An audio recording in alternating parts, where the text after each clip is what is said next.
You're listening to Talking Teesdale, a regular podcast covering Barnard Castle and the surrounding villages. Brought to you in association with the Witham Community Arts Centre.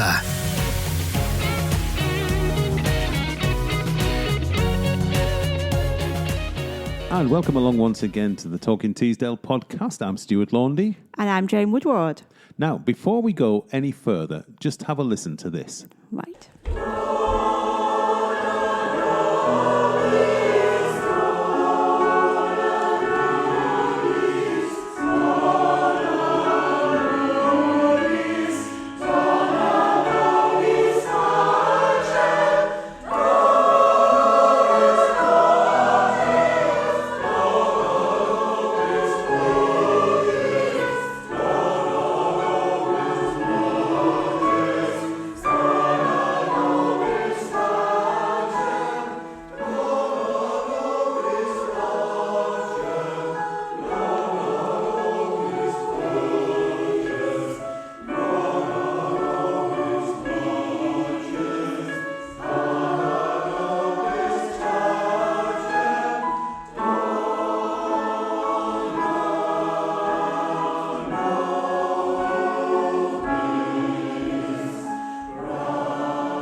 So how good was that then? That was really good. That was No Added Sugar rehearsing on Tuesday night. Okay, right. I popped along. I thought I could add something to their little vocal performance, and then I couldn't hear you in there. Were you singing along? Absolutely not. That's why it sounded so good then. Absolutely. I mean, we joke every week about my singing. I can't sing a note, and it was absolutely brilliant listening to them. Yeah. And fortunately, I managed to record a good bit of Good. it. We'll have more from No Added Sugar in a little while. We're talking about No Added Sugar because they've got a performance coming up on June the 28th, and the real reason I popped along to the rehearsal was to chat to the choir's director, George Ford. Mm-hmm. So we had a good chat with him, and that's coming up. And then a bit later, we go from music to the written word.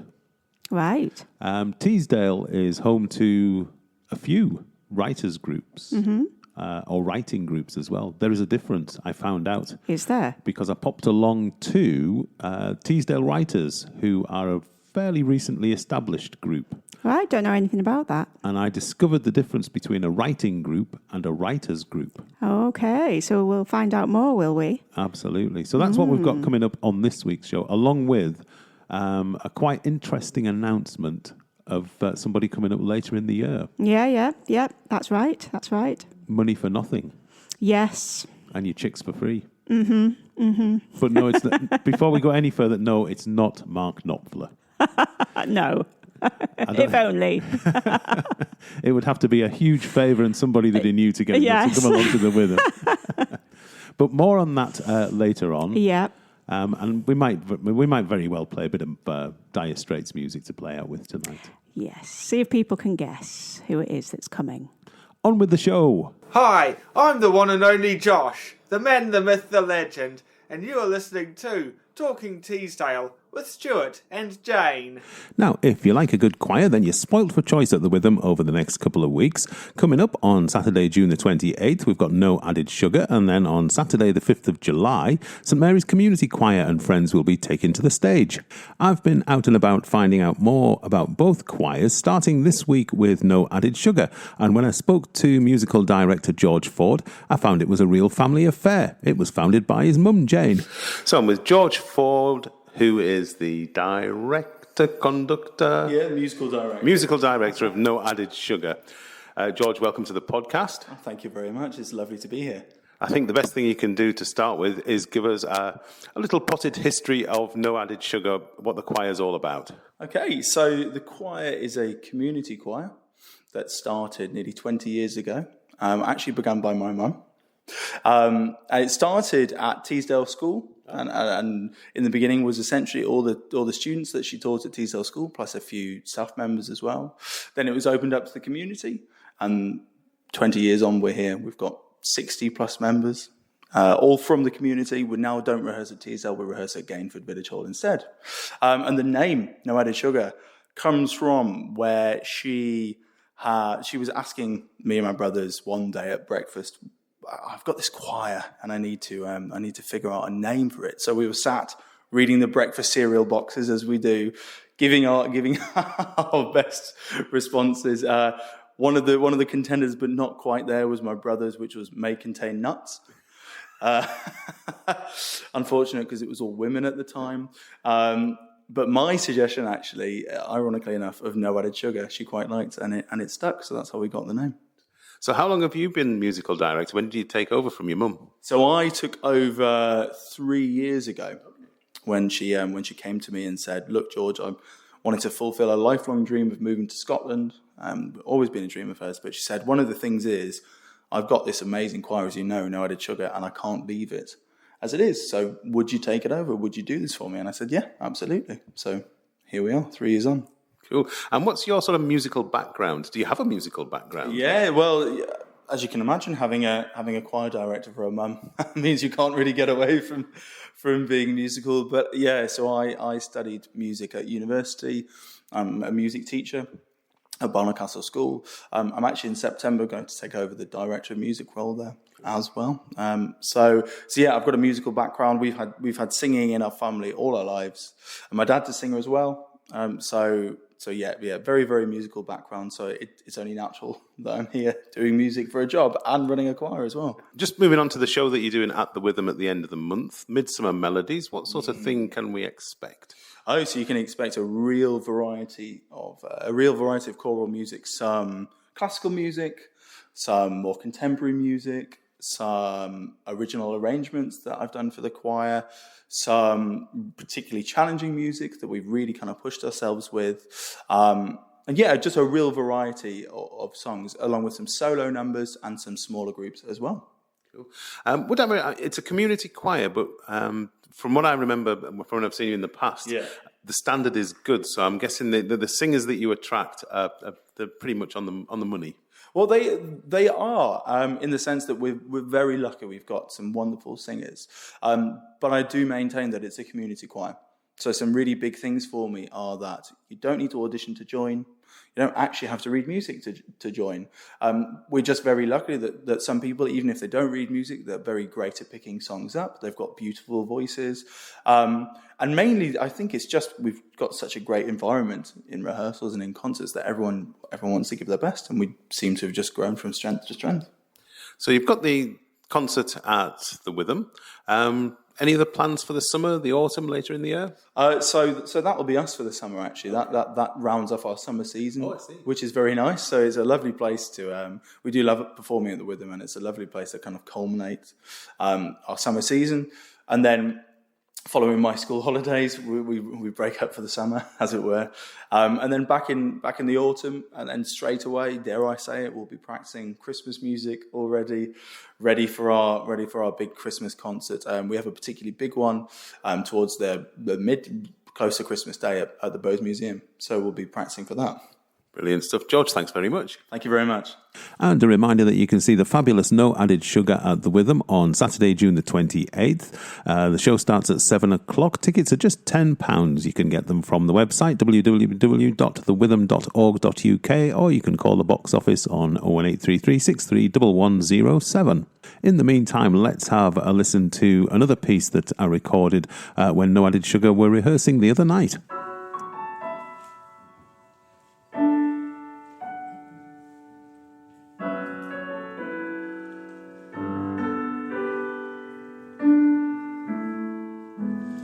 May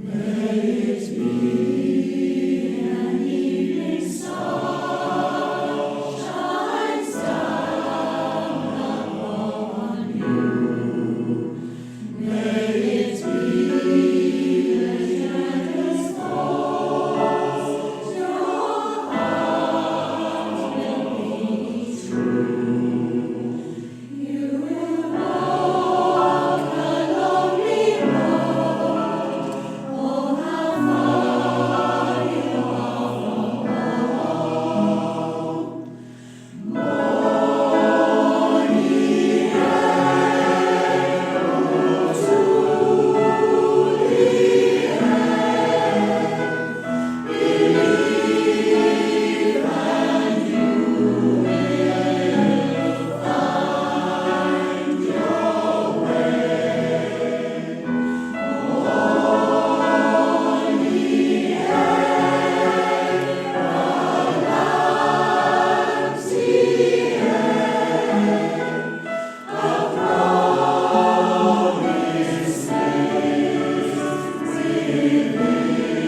The sublime sound of No Added Sugar there, and proof, not that it was needed, of the creativity that abounds in Teesdale.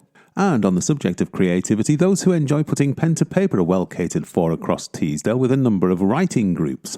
One of the more recently established is Teesdale Writers, and I popped along to their monthly meeting, which was hosted by Raphael Wilkins, to find out a little bit more, including the difference between a writing group and a writers group.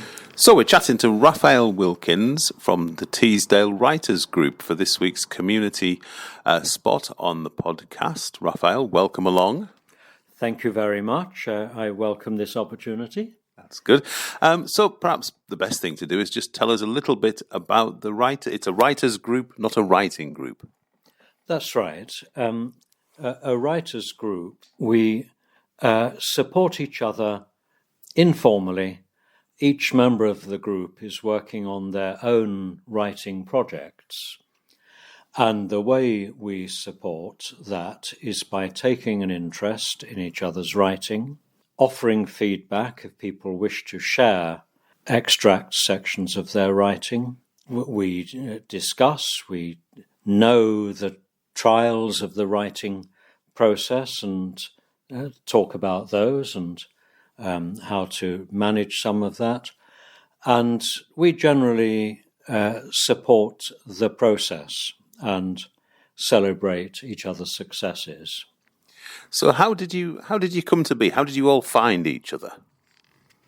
Well, some of us have met over quite a little period. Any of these writers' groups, they are very much a stream, not a pond. People are on their individual journeys. They drop in, they drop out, they move away, they find something else they prefer.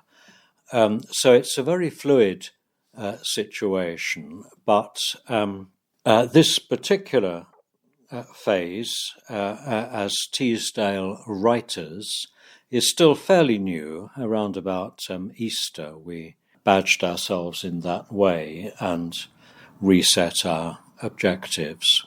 Personally, I've supported writing in one way or another over quite a long period because aspects of my professional work involved encouraging and supporting writing in the fields I worked in.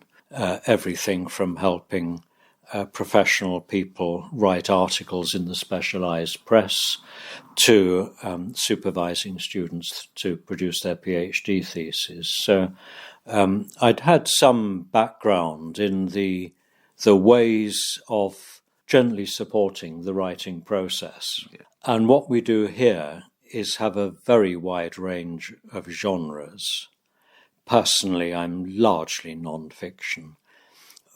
Some of our members enjoy fantasy. Some are mainly children's writers. Some are poets. And so we're not necessarily experts in each other's genres. Although it's a way of learning and broadening out and widening one's tastes and reading. So there's some of the things we do, as well as our regular monthly evening meeting, which is a little bit like an informal seminar, that sort of setup. We have a mid-monthly informal social meeting held in one of the bookshops or cafes in the town on a Saturday morning when it's a more social thing.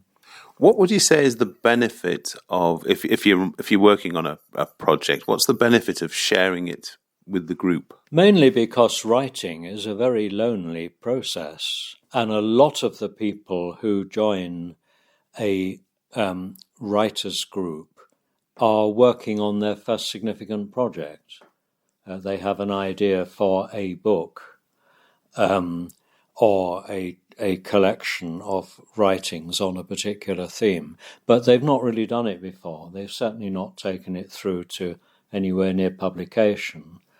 So being part of a group who are familiar with the issues and choices that form part of that journey and can offer helpful suggestions, support, peer support, and so on. That's a big help to people who are, relatively new to writing. And even when people are not new to writing, it's still a helpful discipline to share one's work, to have a forum to talk about, what one is working on next and that sort of thing.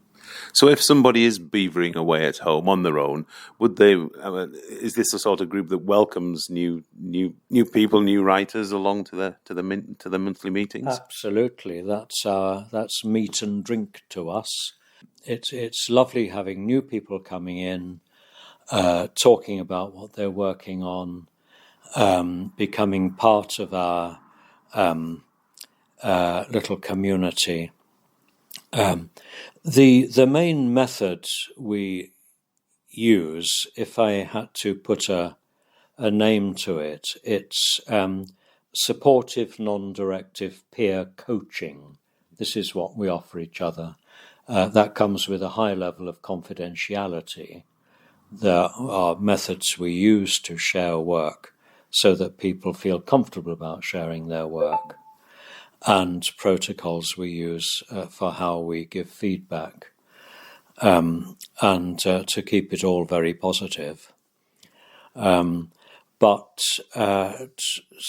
certainly the average member of our group is working towards publication. That's really their aim. I was going to ask that, is as to whether sort of everybody's striving to get something published, or whether it's more something of a hobby or an enjoyment rather than sort of wanting to see an end product, as it were. The tone and dynamic of this group is that it particularly suits people who are working on a significant project of their own with the hope of taking it to publication. That really is our core purpose, to support that activity. But we welcome all writers. Excellent. So how do people find out more about the group? How do they get in touch with you? I think, to be honest, at the moment, it's largely through word of mouth. It's a relatively small community, and in an area like Teesdale, there are various structures supporting writing and various events, activities, a sort of annual calendar of things that one organisation or another organise. So people find out that way about who's in the space and what might suit them. Excellent. Raphael, thank you very much. That was fascinating. It's a great pleasure. Thank you very much. And if that's inspired you to hit the keyboard, then you can find out more about Teesdale Writers online at teesdalewriters.org. Hi, I'm Jim. And I'm Sheila. We're volunteers at the Witham. And you're listening to Talking Teesdale with Stuart and Jane. So Jane's back to talk what's on. I am. And manically juggling screens over there. Yeah, I've got several different things. Lots of different screens and only one device. I never knew a thumb could work that quickly. I don't know. Firstly, a quick mention for an event tomorrow afternoon. That's Saturday the 14th of June. And it involves the Barnard Castle School Community Choir. Do tell me more. It does, yeah. So the link here is with George Ford, who is obviously a music teacher at Barnard Castle School as well. Ah, splendid. Yes. And he actually, did you know, he used to teach my boys music when he worked in Darlington.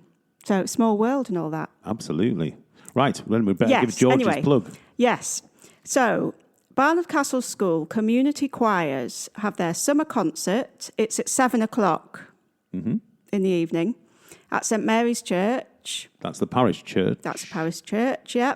This is the youth choir and the choral society. Tickets £12, £10 concessions, free for under 19s. Very good. Does it say where you can get tickets from, or can you get them on the door? You can scan the QR code on the poster, which I think is around the town. You can visit www.trybooking.com. All right. Or I guess you can just turn up on the door. Absolutely. Excellent stuff. Well, that sounds like a good night. It does. Right, moving on. Yes. I trailed a big announcement before. You did. The Not the Mark Knopfler show. Not the Mark Knopfler show, no. We're talking his bass player, his long-serving bass player, John Illsley. Yes, we are. Just keep filling in, Stuart, while I find it on my device. Well, John Illsley was the only other member of Dire Straits to play on all 6 of the band's albums, right through from the first album through to the final one in 1991 on Every Street. Yeah, keep How am I going. doing? I'm not that fast, Stuart. Technology and me don't go together very well. Well, he's coming on November the 15th, and he's doing one of these talk and play and Q&A type shows, which he's been doing for a while, because I've sort of followed a little bit of John Illsley's music. He's quite a really good solo artist, actually. If anybody's interested, listen to his latest album. I think it's just called 8, on the basis that it's his 8th album. And so that's quite well worth a listen. Obviously, it's Dire Straitsy when you listen to it, but still well worth it. Yeah. Have you caught up yet? Of course, I've got it now. Thank heavens for that. I thought you did very well there. So the title of the show is The Life and Times of Dire Straits, Music and Memories. So he is going to be interviewed by Paul Cummings, who is ex-Dire Straits management. Okay. So there's a Q&A session for that, and there's going to be lots of music. He has got a band. No, that's what I was more interested in. Q&A I can do without. I don't really want to know what it was like performing in Glasgow on a wet Wednesday night in 1983 or something. I just want him up there playing music. Yeah. So his band, they are going to play music from the whole of the Dire Straits catalogue. Now you're talking. Yes, including Money for Nothing, Brothers in Arms, Sultans of Swing. So tickets are on sale now, and they are going like hotcakes. Not surprised, really. So I'll get in there quick. And just remind me again of the date. Saturday, 15th of November, 7:30. Right. Ticket details and everything coming up at the end of this. Yes. Excellent. Right. What else have we got coming up?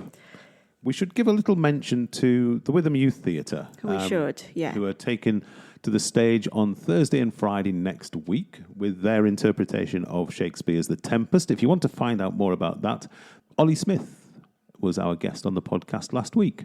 Right, and coming up after The Tempest, the following week, on Wednesday the 25th, we've got some more comedy. We have Edinburgh previews with Joe Kemp-Walters and Jack Gledow. Very good. This sounds like another Edinburgh Fringe preview type thing. It is, yeah. Excellent. So you can go along and have a look to that one. There's more Edinburgh Fringe previews a couple of days later as well, on the 27th. There is, yeah. Lachlan Werner with his show Wonder Twunk. Oh, yes. No, we mentioned this last week. We did. We did have problems saying it last week as well. You've had a whole week to practice. I'm not doing very well, Stuart. Never mind.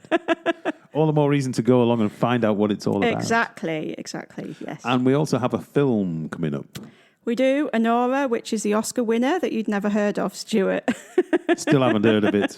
Thursday, the 26th of June, 7 o'clock. We show it with subtitles. Tickets only £5. And it looks like a Pretty Woman type story. Oh, that's right. Yes. That sort of thing. So right. Come along and... That sounds more your sort of thing than mine. Yes. You strike me as the rom-com type. Do I? Yeah. I like a variety of films. I like your action and your thrillers as well. I think you're more likely to be into a rom-com than me. I think so, yeah. Jolly good. Right. Where can we get details of all this lovely stuff? By going on the website. Which is? www.thewitham.org.uk. And can we ring anybody for tickets? You can ring the box office. And what's the number? 01833 631107. Hurrah! And I've got a question for you, Stuart. Oh, go on. Because I think people will be very interested to know how the new podcasting studio is coming along. Well, it's further along than it was this time last week, though we are still in our front room. We are. But you've had a look up. It's taking shape. It is. It's very impressive. It sounds very grand, doesn't it? It's just the attic. Yes. We're putting a couple of chairs up in the attic. That's all it is. And a table for the computer. Yes. I don't know, maybe we should have a grand opening of our attic cum podcasting studio when it's all ready. Right, it seems fitting to finish this week with a Dire Straits tune. How about this one? It's Walk of Life, and from Jane and me, we'll see you next time. Ta-da!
Thanks for listening. We'll be talking Teesdale again soon. In the meantime, please spread the word, like, share and subscribe, or go online to thewitham.org.uk.